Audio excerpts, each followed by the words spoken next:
Now, on 105.9 FM and streaming worldwide on the WMAL app, O'Connor and Company. 6:37, O'Connor and Company. Thank you for letting us into your daily routine. Coming up at 7:05, Joe DeGeneva will be with us. 7:35, the governor of Virginia, Glenn Youngkin, and 8:05, Sean Spicer. I really want to ask Governor Youngkin about this outrageous demand that Democrats have this emergency session of the legislature in the Commonwealth right, a week before the election. It's an obvious political dirty trick. We'll get the governor of Virginia on to comment about that on the record coming up at 7:35. I'm Larry O'Connor with Julie Gunlock. Good morning, Julie. Good morning. Joining us right now, love having him on the show. A courageous man, speaks the truth at all times, and so he's made all the right enemies. Robert Spencer, of course, and his new book is Intifada on the Hudson, The Selling of Zohran Mamdani. Well, first of all, Mr. Spencer, well done getting this out just in time, 1 week before the election. Thanks for joining us. Oh, thanks. Glad to be here. Thanks, Larry. You say the selling of Zohran Mamdani almost like he's a manufactured product here of the political left. Is that what we're seeing? That is exactly what we're seeing, and he's not the only one. There are others like him. One of the most notable is Omar Fateh, who's running for mayor of Minneapolis. They are all socialists. They're all from immigrant backgrounds. They're all non-white, and they all represent what the Democrat Party values the most, diversity in every manner except thought. What I'm not understanding here, you saw Mamdani over the weekend really wrap himself in his Muslim identity, talking about a pretend aunt who we're told was afraid to ride the subway because of her hijab, which, of course, every picture of this woman, she does not have a hijab. But set that aside for a moment.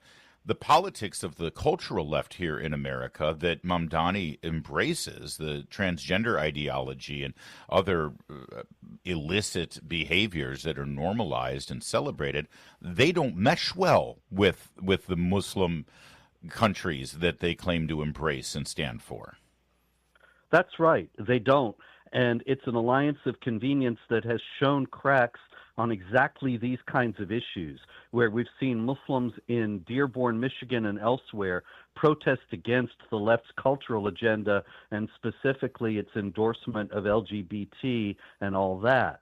But the thing about it is that it's an alliance of convenience ultimately, based on a shared hatred of America and a desire to bring down the existing system, and Mamdani is all in on that.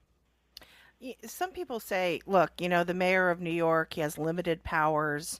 He's not really going to be able to do that much harm. Do you believe that? I mean, I think some people are trying to soothe themselves into this reality that they're facing. I tend to do that as well because it just seems so horrifying. But what are your thoughts on that? Can he do much damage, or is he going to just sort of be a symbol up there?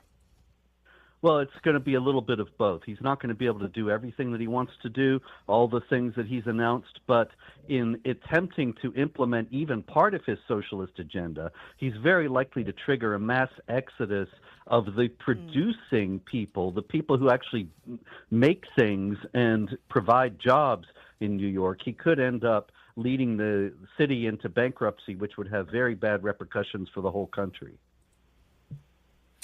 Robert Spencer, a lot of people are reflecting on the fact that less than 25 years after the events of September 11th, New York is on the verge of electing not just a Muslim mayor, but a Muslim mayor who routinely trashes the United States of America, runs counter to our foreign policy and national security priorities, and has been known to elevate groups like Hamas and their slogan, globalize the intifada, against our allies, Israel, and against our own interests. What has happened in New York? I remember New York standing up to the terrorists after this happened and not sort of indicating that they would sign on to that agenda.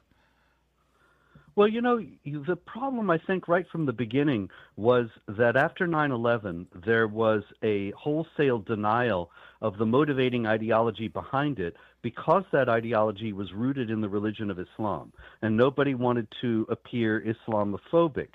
Now, the whole idea of Islamophobia was a manufactured grievance that was designed to prevent there being honest analysis of the ideology involved. But now, 25 years later, people think, well, it's racist and bigoted if I have any problem with this guy being a Muslim. That's been inculcated into every American very, very relentlessly for a quarter century. And once you take that part away, they don't really have a whole lot of problem with his socialism. They reelected Bill de Blasio, after all. And so what's the problem altogether? It's not. They don't see globalize the Intifada. It's kind of an abstraction. I think not many people realize that is an open call to kill Jews wherever they are. We're speaking with Robert Spencer, and his new book is Intifada on the Hudson, the Selling of Zohran Mamdani. Because you're calling it Intifada, that suggests that the danger here has to do with the connections to radical Islamic terrorism, including, smiling photo op with an imam in Brooklyn who was called for the Intifada in New York with 10,000 Muslims marching in the streets, and he was an unindicted co-conspirator in the 93 bombing of the World Trade Center. Is that the big danger here, or is it the Marxism that's the danger? Pick your poison. Well, yeah, exactly. It's the danger that comes from the Islamic Jihad could be something that is flies under the radar more than his socialism. With his socialism, he'll bankrupt the city, as I said. But he could let in jihadis, potential jihadis, even Iranian hit squads. We've had Iranian hit squads in New York City before, so this is not hysteria. And he holds to the same sect of Islam as the leaders of the Islamic Republic of Iran. So there's any number of things that he could do in that regard that could end up being even more destructive.